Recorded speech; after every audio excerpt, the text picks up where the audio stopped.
Hi, everyone. Welcome to JOFA's webinar on the BRCA Founder Outreach Study. Thanks so much for coming. My name is Liat, and I'll be moderating this webinar. I am currently an undergraduate nursing student and a graduate nursing student studying nurse midwifery at the University of Pennsylvania. The intersection between Judaism, halacha, and women's health is one of my favorite topics, and I'm excited to be moderating this webinar. If you have any questions, you can feel free to post them in the chat in this webinar or also comments on Facebook. Tonight, we'll be hearing from Kelly Morgan. Kelly is a genetic counselor for Memorial Sloan Kettering Cancer Center and also for the BRCA Founder Outreach Study, which is a multi-center research study that's being funded by donors that she'll talk more about to us. So without further ado, Kelly. Thank you, Leah, and thank you to JOFA for hosting this webinar tonight. And of course, thank you to all of you who have taken the time to tune in tonight to learn about a very important topic in healthcare today, and that is genetic testing. So tonight we are going to be talking specifically about BRCA genetic testing, an overview of what this is, of course, why it is important. And then building off all of this, finally, we're going to focus on something called, as Liat mentioned, the BRCA Founder Outreach Study. We call this for short here the B4 study. And I'm so excited to speak about how this ongoing initiative is a new way to think about BRCA genetic testing in terms of increased access and availability to everyone. So tonight, we'll be going through a presentation. I'm going to shift gears and start sharing my screen. So we are going to start with a brief overview of the B4 study, and then we are going to sort of take a step back, if you will, and talk more about the BRCA genes and genetic testing.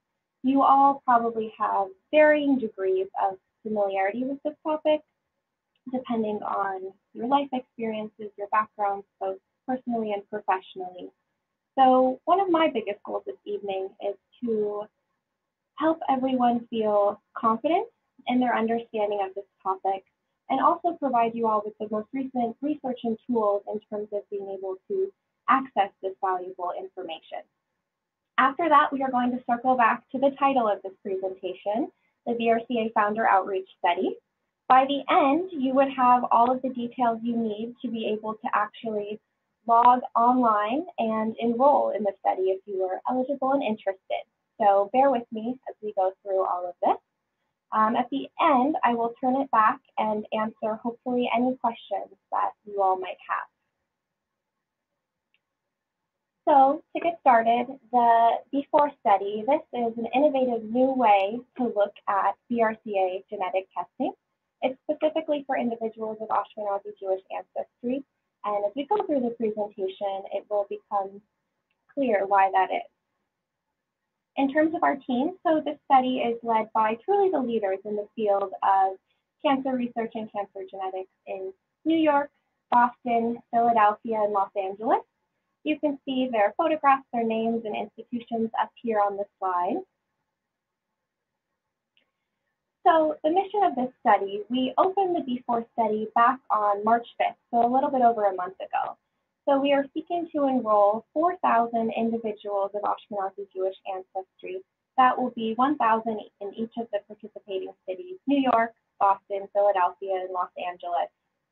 And ultimately, really the dream for this study is to be able to create a model that we can expand nationally and provide access to this testing to many more individuals than we currently can. So now to take a step back to what might feel a little bit like high school biology, let's talk about BRCA genetic testing.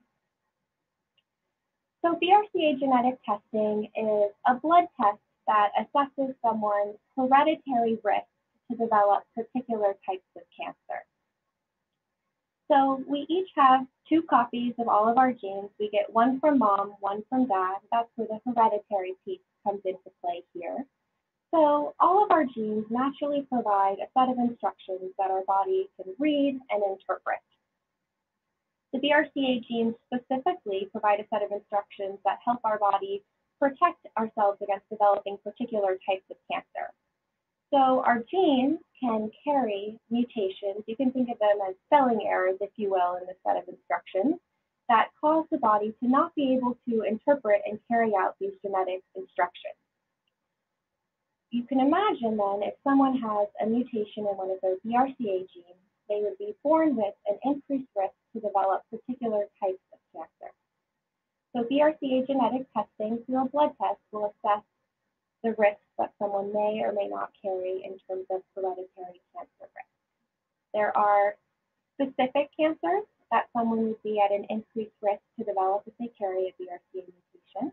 So we'll go through those. They are risks for both women and men. First, for women, there is a greatly elevated risk of breast cancer. So in the general population, breast cancer, even so, is still quite common. About 12% of women will develop breast cancer at some point in their lives. That risk is increased to up to as high as 80% in individuals, women who carry a BRCA mutation. Men also do have a slightly increased risk of developing breast cancer. Now, in the general population, it is quite rare for a man to get breast cancer, but it certainly is possible, and it is something that there is an increased frequency of a BRCA mutation. For women, there is also an increased risk of ovarian cancer. So this is a cancer that's quite rare in the general population, maybe 1.5% risk for women over their lifetime. And comparing that to a BRCA mutation is up to about a 50 to 60% risk. So again, a greatly elevated risk for women who carry a BRCA mutation. And as I've mentioned, there are cancer risks for women and men. So men do have an increased risk of prostate cancer.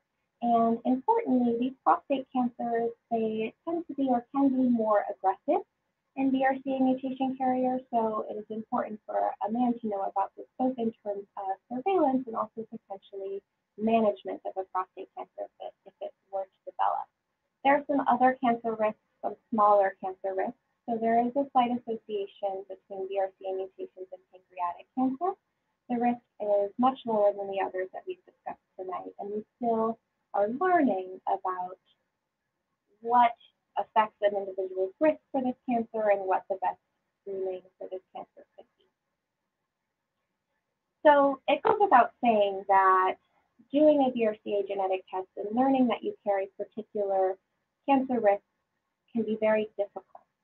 The reason why we do this testing is because there are proactive steps that an individual can take to manage their cancer risk in consultation with their healthcare provider, and at times this information really can be life-saving.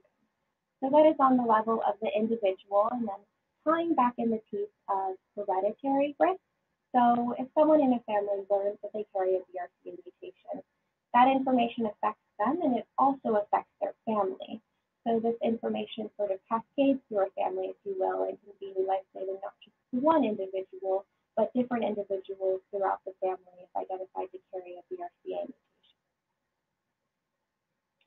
I want to spend a little bit of time now talking specifically about what these proactive steps are in terms of management for individuals who carry a BRCA mutation. So in terms of breast cancer risk management for women, it's important here, I want to emphasize that there are choices for women who carry BRCA mutation. I say there are choices because screening is very effective when done earlier and with an increased frequency. So if someone were to go the route of screening, they find out they carry a BRCA mutation, a woman would be recommended to start breast MRI at the age of 25 and then add in mammograms at the age of 30, so that it's every 6 months between MRIs and mammograms for screening. The other choice is that some women do elect to have a risk-reducing surgery, so removing their breast should greatly reduce the risk of developing a breast cancer. It's called a prophylactic bilateral mastectomy. And so this is the other choice for women, and it very much so is dependent on many factors in an individual's life. Obviously, different things are right for different people at different times in their life, and it's just most important to know that there isn't just one way or the other. So in terms of the ovarian cancer risk, it is a little bit of a different story, and that is because as of yet, we do not have an effective method for screening for ovarian cancer and being able to pick it up early. So unfortunately, what happens in many cases is that an ovarian cancer is diagnosed at a late stage and a difficult to treat stage. This is where we circle back in that life-saving information that a BRCA genetic test can provide. So if someone does carry a BRCA mutation, what is medically recommended is that after they are done having children, and that's important, they have a laparoscopic procedure to remove their ovaries and fallopian tubes. Laparoscopic meaning small incisions, often a day procedure. So that is something that then greatly reduces their risk of ovarian cancer. So that is in someone's late 30s, sometimes early 40s, depending on the specific case. And then shifting gears to those other cancer risks. So as I mentioned, the prostate cancer risk for men. So men who carry BRCA mutations, they start their prostate screening at 40 and they go every year. And research is ongoing in terms of the link between pancreatic cancer and BRCA mutations. We don't yet know how to screen for pancreatic cancer. We're learning. Sometimes there are opportunities like research studies that an individual could participate in if their physician felt that they did carry an increased risk. So thinking now about the importance and the relevance of Ashkenazi Jewish ancestry in this. So why is BRCA genetic testing of particular relevance and importance to individuals of Ashkenazi Jewish ancestry? Thinking about why is this a study that we're talking about in the Ashkenazi Jewish population? So first, we know that individuals of Ashkenazi Jewish ancestry are 10 times more likely to carry a BRCA mutation compared to the general population. So thinking about general population, 400 people walking around, maybe one carries a BRCA mutation. In the Ashkenazi Jewish population, that is 1 in 40, so 10 times higher. That number may sound high or it may sound familiar to you, just depending on your experiences. Building on top of that, so as I mentioned, these genes are these long sequences of paragraphs of code, if you will, that our body can read. And theoretically, there can be a variety of mutations throughout this code. We know that in the BRCA mutations in the Ashkenazi Jewish population, there are sort of hotspots, if you will, or 3 mutations spread out between the BRCA1 and BRCA2 genes, 2 on BRCA1 and 1 on BRCA2. I know that's a lot of numbers back to back, but bottom line being that these 3 mutations in the BRCA genes make up over 90% of the mutations someone who is Ashkenazi Jewish would be expected to carry in the BRCA mutation. They're known collectively as the founder mutation, and they are what make up that increased frequency. So you can imagine that doing a test for these 3 specific mutations in the BRCA genes can be very straightforward and can also inform a great portion of someone's hereditary risk related to the BRCA gene. So if the BRCA genes have an increased frequency in mutations in the Ashkenazi Jewish population, if they are actionable and important in terms of healthcare, you may be wondering, why is this not something that's currently offered to everyone of Ashkenazi Jewish ancestry?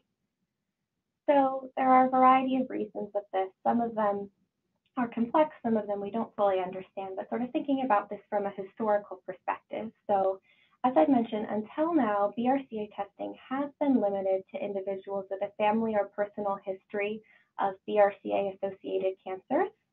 And that is because, so these mutations were first discovered in the 1990s, and it was thought from then until very recently that someone would be expected to have a particular family history or a personal history of these cancers if they were to be at risk for carrying these BRCA mutations. So it turns out that is not the case. Research recently has showed that up to about 55% of individuals of Ashkenazi Jewish ancestry who carry a BRCA mutation do not have that family and personal history which we would have expected. There are a variety of reasons for this. For example, there could be a small family. There could be a family with many men who have lower less striking cancer risks, or it could be other factors that prevent the family from showing cancers in the pattern which we would have expected. The bottom line to all of this is that right now, the majority of individuals who are BRCA positive do not know their genetic status, and they do not know that they carry these hidden risks to develop these cancers. So that is where the B4 study comes back into play, because the B4 study is an initiative that's seeking to address this clearly unmet need. So thinking about the goals of the B4 study, I like to divide it up into the 3 E's: expand, enable, empower. You can also see the first of many slides with our website on it, b4study.com. As a sneak peek, this is actually where you would go online to enroll in the study if you were interested. So in terms of expanding, the BRCA study is accessible to anyone, as long as they meet eligibility criteria, which we'll go through. So that's regardless of their personal and family history. So you do not have to have a personal or family history of any cancers to participate in this study. The second goal, to enable. So we can make this test available to many more individuals, but with that, we want to make it more accessible, more convenient. So with that, there are a couple of different things at play. So the first of which is that we've borrowed all of the good from technology and turned this into an online interactive program.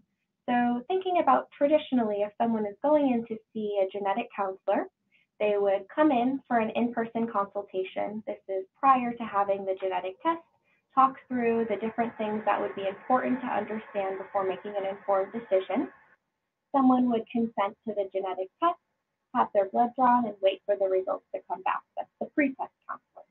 When the results are back, the post-test counseling comes in, where someone would return to the genetic counseling center, speak about their results with their provider, and then learn where to go from there depending on their results. So in the B4 study, individuals start by actually enrolling online, and they go through all of the pre-test information through an online interactive portal, a series of videos, questions and answers to keep someone engaged, and they actually provide their consent online. Keeping with that convenience, an individual then, once they're enrolled in the study, would go to Quest for their blood draw and have genetic testing for those 3 common mutations in the BRCA gene. With that, the other piece of convenience is we know that there are many more physicians than genetic counselors out there. So someone may also feel more comfortable with their own physician or provider whom they perhaps have known for many years. So during the registration process, someone will elect to either have their provider, their PCP, their gynecologist, give them their test results, or they will elect for one of the B4 genetic counselors, like myself, to provide the genetic testing results. So if someone selects their provider, we reach out to them, provide them with educational material and an opportunity to participate. They would opt in if they feel equipped and interested in doing so. And then you could go from start to finish online, Quest, be plugged in with your provider who has access to all of our information. And you can see how this sounds like it could be much easier than a traditional setting in some cases. So then lastly, this is where we talk about empowerment. So the information learned from doing a BRCA genetic test is empowering in a medical setting.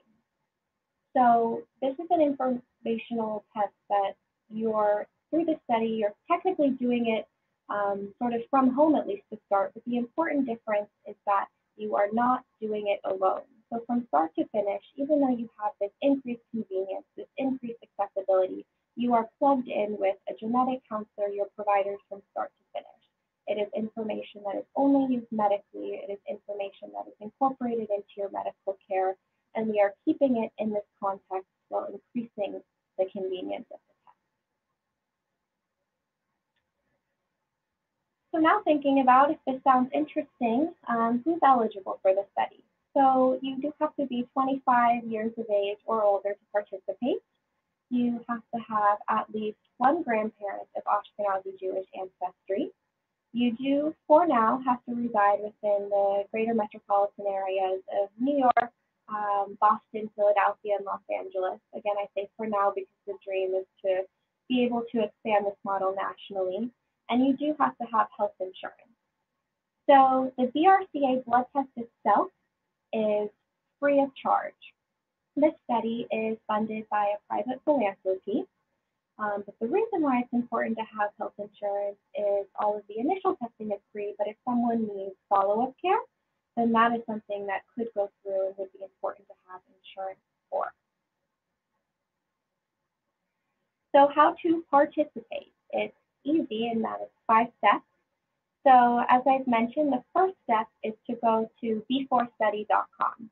This can be done on your computer, tablet, or even your smartphone. You can see sort of a rough animation here. It might be hard to tell, but the online program itself, and you'll be able to see if you go online, looks like texting back and forth, more or less. So one of the first steps would be to confirm your eligibility. So you'll first and foremost see if you're able to participate. And then if so, you would go through this online interactive pre-test education. So as I've mentioned, the videos, the questions and answers, and importantly in this, we do ask questions about your personal and family history. So that is to aid in the interpretation of your test results, and this is where we continue to think about the importance of keeping this information in a medical context. So someone could have a positive test result and would be provided with, the appropriate recommendations and follow-up care. Someone could also find themselves in the boat of having a negative genetic testing result, but with a significant family history or family history with cancers that perhaps would mean this individual should actually have further genetic counseling beyond the study. So the study is looking for these 3 common mutations in the BRCA gene, and as a part of the follow-up of the study, we will identify who might benefit from more comprehensive testing of the BRCA genes and thinking about the other hereditary breast and ovarian cancer genes. So after you've registered, you've given your consent, this is online, again, that's pretty novel, then you can go get the test. So it'll be at a local Quest center. The study will say, based on your zip code, here are the places that will be closest to you. And you will wait for several weeks and then be able to get your test results. So again, this is where sort of the decision tree comes into play. It depends on if you chose your own provider, one of the study genetic counselors, and so your healthcare providers and us as well will go from there in terms of your follow-up care. So then, of course, the follow-up care. So this is in a medical context, so you will be hearing from us our interpretation of the results, our recommendations, or you'll be hearing from your provider that same information. So the first step for everyone then would be, if anyone is interested, they could go online to our website. So there's a Register Now button on the website, but there is also a lot of other information in terms of some frequently asked questions and other things that perhaps in addition to tonight's webinar might feel useful for you to look into or peruse before deciding whether or not this is something that sounds like it might be of value and interest to you. So that's all for me. I'm going to turn it back over and hopefully be able to answer any questions that you all might have.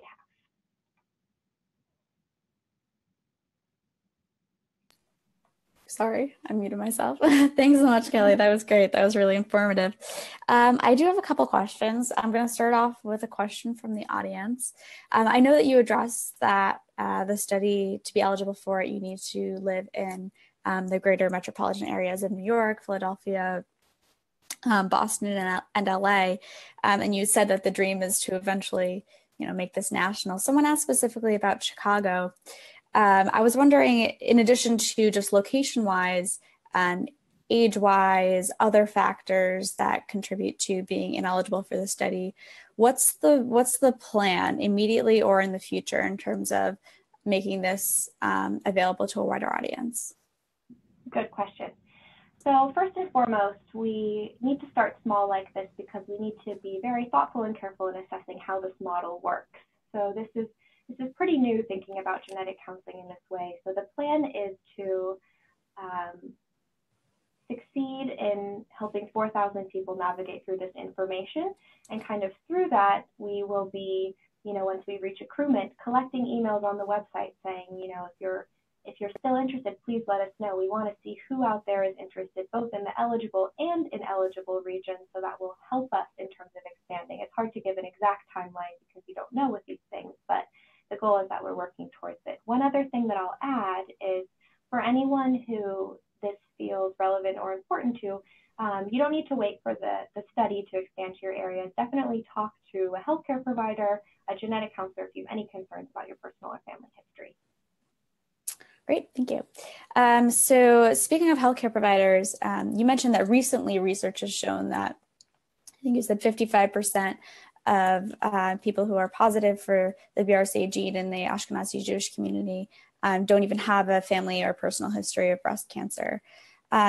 How well known is this research by primary care providers? Do you see before study doing any kind of education with providers as to this new research and why the study exists? Another great question. So with this, overall, it is very much so a range in terms of what providers are aware of and how comfortable they are with cancer genetics. The bottom line is that not a lot of providers do know about this. There are some who know very much about it, but others where, for example, now anyone who has a personal history of ovarian cancer is clinically recommended to have genetic testing. This is a guideline that is widely recognized, but we've learned that many providers do not explore this or mention this to their patients. So I think there's a learning curve, and that's another place where the B4 study comes in. So yes, we're providing this test to opening it up to everyone, and by people saying, I want my PCP to give my results or my gynecologist, then we reach out to those providers and we actually give them a survey. So we assess their interest, their comfort with this, their knowledge of this, and then provide them with educational tools to hopefully increase their understanding of it. So why is it that results can only be given through a provider or by a genetic counselor? What is the harm in someone seeing their own results by themselves for the first time? So there are a lot of different issues that question can touch on. So thinking about perhaps, many of you have heard of more of these direct-to-consumer genetic testing companies, for example, companies like 23andMe offering this same idea in terms of testing very recently. So the biggest thing is that there are a lot of potential risks in terms of misinterpretation. So someone would have a negative test result. They may think, that's good news, I never have to get a mammogram again, but that is certainly not the case. So it's important that there is a medical interpretation of this. This is a medical test, so it has to be done at a laboratory using technology that is really top tier and very proficient.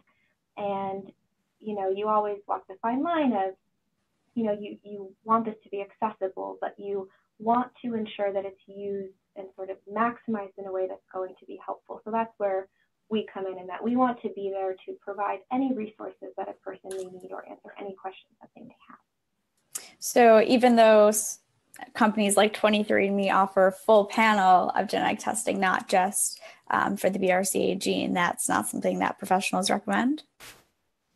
There are a couple of different again, issues with that. So one of the issues with 23andMe is that it's important to know that they don't market themselves as a medical test. They say that on all of their disclaimers, and that is because they are not using technology that is as accurate as what we use in the clinical setting. So this is sort of this recreational genetics world where learning about things like ancestry can be interesting, fascinating, and certainly could be worthwhile. But whenever you get into the world of trying to get medical information for yourself, if you are getting that information from a test that markets itself as not a medical test, I think you have to be really careful. If it is something that you're going to move forward with, it's important that you do have a conversation with your provider about this. Great, thank you. I have some questions about men and the BRCA gene. So you mentioned that men are at an increased risk for all the same types of cancers that women are with the BRCA gene. How concerned should a male who gets a positive BRCA result be about something like breast cancer, which we don't hear a lot about men getting?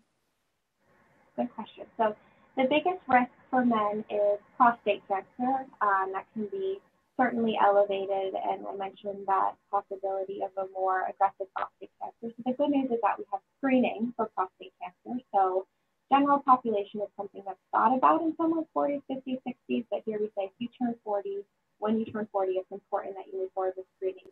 The risk of breast cancer is lower, certainly much lower than the risk of prostate cancer. And so again, it's rare. Some men, particularly with BRCA2 mutations, where the risk is a little bit higher, but still low for breast cancer, do consider mammograms. It's really dependent on someone's, again, family history, not interpretation. But oftentimes we say certainly do self-breast exams and be aware of any changes. Get your PSAs, speak with your provider, and go from there. Cool. So you mentioned BRCA2 carrying a higher risk than BRCA1, and that there are 3 specific BRCA genes that disproportionately affect the Ashkenazi Jewish population. Is there a difference in being positive for one of those genes as opposed to another? How does the risk change depending on which of those genes one would test positive for? Good question. So I think it can always be a little bit confusing, the 3 and the 2s and the 1s. Out there. So there is a BRCA1 gene and a BRCA2 gene. We have 2 copies of all of our genes.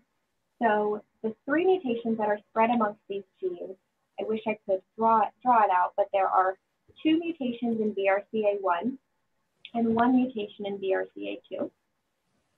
And so your question then is, what is the sort of difference in this? So the bottom line is that the screening is more or less the same.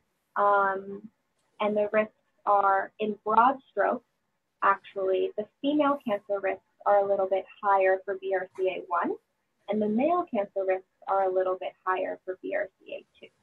So what that affects, for example, is the timing of an ovarian cancer or ovarian surgery, a preventative surgery. So someone with a BRCA mutation may be recommended to have a removal of the ovarian fallopian tubes at a slightly earlier age than BRCA2. That's why I gave a little bit of a range there. So speaking of timing and ovarian cancer risk, I know that a lot of people felt that it was really empowering after Angelina Jolie got her prophylactic bilateral mastectomy.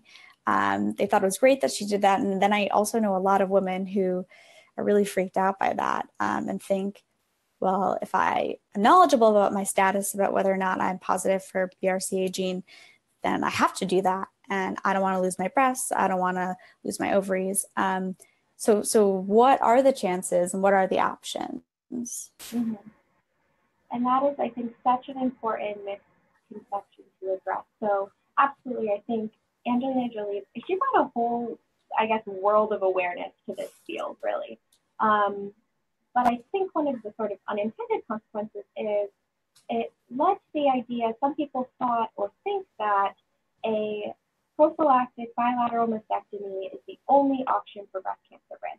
So we know that that is just not the case. So we know screening is very effective, and that's really where choices do come into play. So for someone, screening may feel like the most appropriate thing based on where they are in their life, sort of, and what is most important to them. And for another person, a surgery may feel like that is what I want to do to reduce my risk. That's the breast piece, and there is that conversation there. And we just unfortunately don't have the same ability to provide those options for the ovarian cancer risk. So what's first and foremost, again, important is that it's something that we stress is after someone has completed their childbearing years. We don't want it to cut that off or shorten sort of someone's potential or goals with that in their life and family planning. But we do know that when someone turns 35, we do need to start having that conversation in terms of now their slightly increased risk of ovarian cancer and thinking about having that risk reducing surgery. I will say research is ongoing for ovarian cancer screening, and it is something that, certainly may be an option in the future. But we know that right now, while there is some ovarian cancer screening out there, we've unfortunately shown that it is not effective. Right. So great. I kind of want to shift gears and talk a little bit about the before study itself. So you have this really cool, if you log onto the website, like texting like robot thing that kind of determines your eligibility, which is a really great way, I think, to get involved in a study. How long is the process of actually registering for the study? And then once that happens, how long does it take to get your results? So it is about an hour-long process from start to finish. That may feel quite long. However, thinking about an in-person visit with a genetic counselor, I'll usually meet with my patients for about an hour as well. So the good news is you're going to be able to get the same depth and quality of information through the program. So once you've enrolled in the study, you'll be going to a Quest Center at your convenience. And then the results. Genetic testing does take longer than most other medical tests. So it does take about 4 weeks for the genetic testing results to come back and to be returned to the participant. So it is a little bit of waiting there, and I think it's important to be set up with that expectation that, it's unfortunately not something that comes back overnight. And what exactly do you mean by the fact that it's a study, by the fact that you need to obtain consent to participate in the study? What are these results being used for? Where are they going to?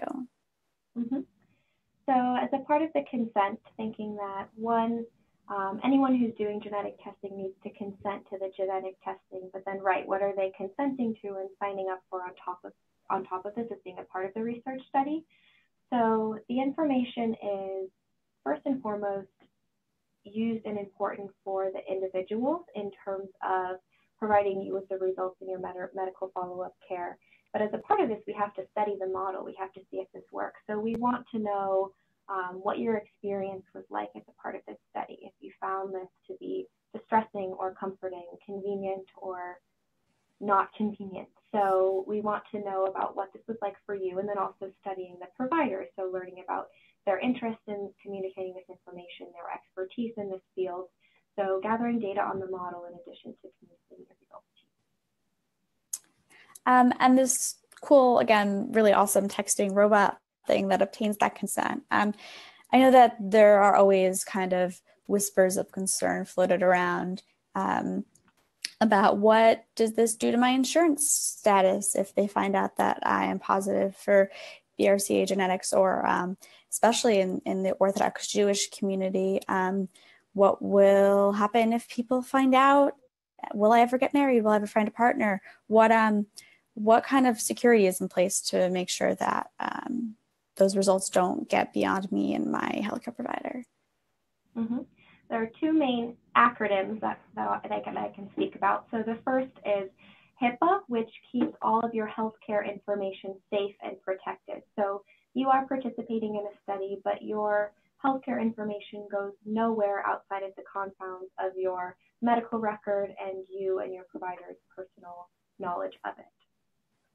The other piece to this is that there's actually specifically a law called the Genetic Information Act, or GINA, that protects against any sort of insurance discrimination from health insurances or employers on the basis of genetic information. So it's illegal for these companies to use your information in any way.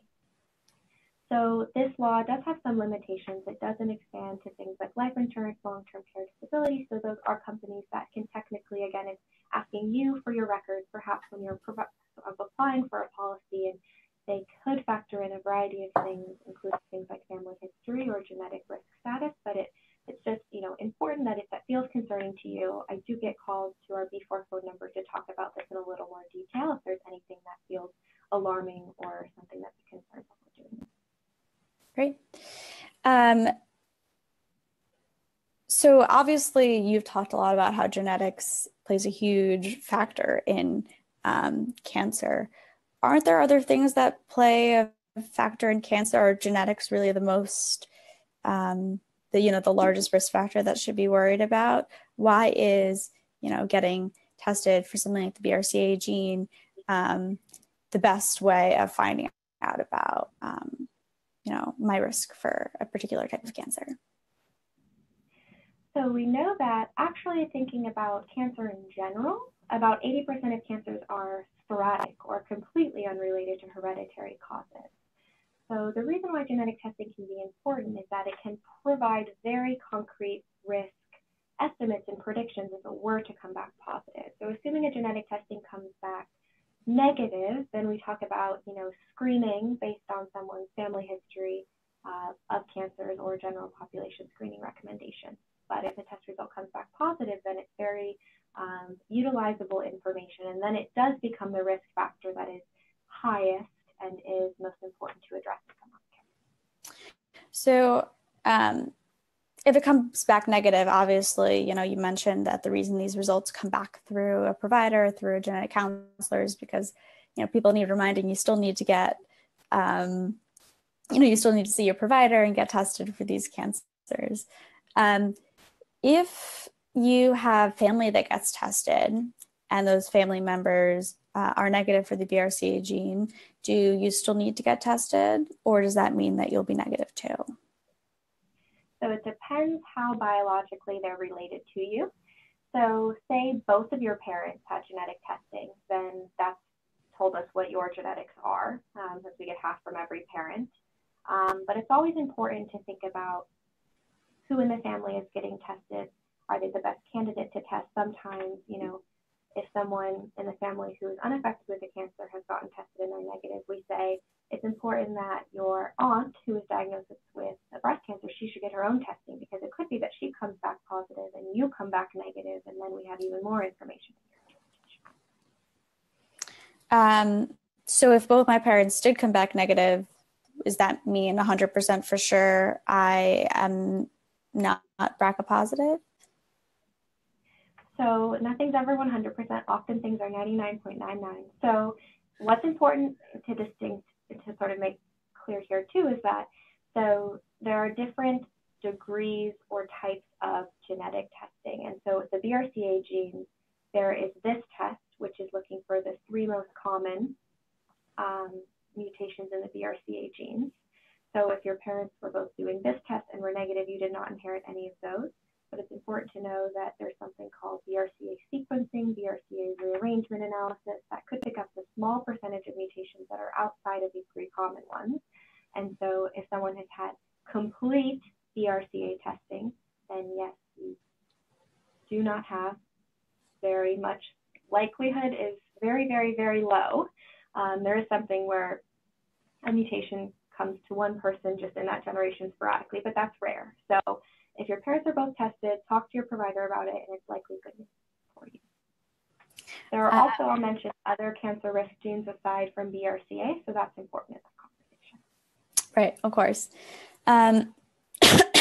So that number, 55%, that is estimated of the Ashkenazi Jewish population that, has positive BRCA genetics, rather mutations, but doesn't have personal or family history of breast cancer. What percentage of that 55% are you guys trying to hit with this study? So we hope that it's very spread out in terms of anyone who has wanted this information but hasn't gotten it for whatever reason is able to participate. So those who fall into the bucket of not having the personal and family histories, one of their barriers could have been insurance. So insurance, wouldn't have covered this test for them, and that might have been why they didn't get it. Others who do have a high-risk family might have had other more psychosocial barriers or just convenience of time, and this might provide them with an opportunity to do something that feels more comfortable for them. So beyond the discussion about expanding this study at a later point, you mentioned 4,000. That's what you're hoping to enroll, 1,000 in each of those cities. What if you get more? So that's where the wait list starts. So we'll have updates on the website in terms of, if we are full and when we're full. There will be this period in time when we first accrue 4,000 people, but not quite all of those 4,000 are going to actually get their blood drawn. Some people might go through the process of registration, but then afterwards decide, this isn't for me. So there'll be this period of time on the website where they'll say, sign up because we expect more opportunities. And then there will be this sort of definite end where we have certainly reached 4,000 individuals having had their blood drawn. And then we say, please sign up because we want to expand this test and we want to know that you are interested so that you can be best equipped to. So are you close? The study's been online for a month. What are the numbers looking like so far? So far we have 727 individuals fully enrolled and about 50 more somewhere in the registration process. That's awesome. That's across the 4 sites. So there certainly still is space and time to sign up, but we're certainly starting to increase our enrollment. That's great. I don't have any more questions from you unless anyone from the audience has any more questions. Let me just check.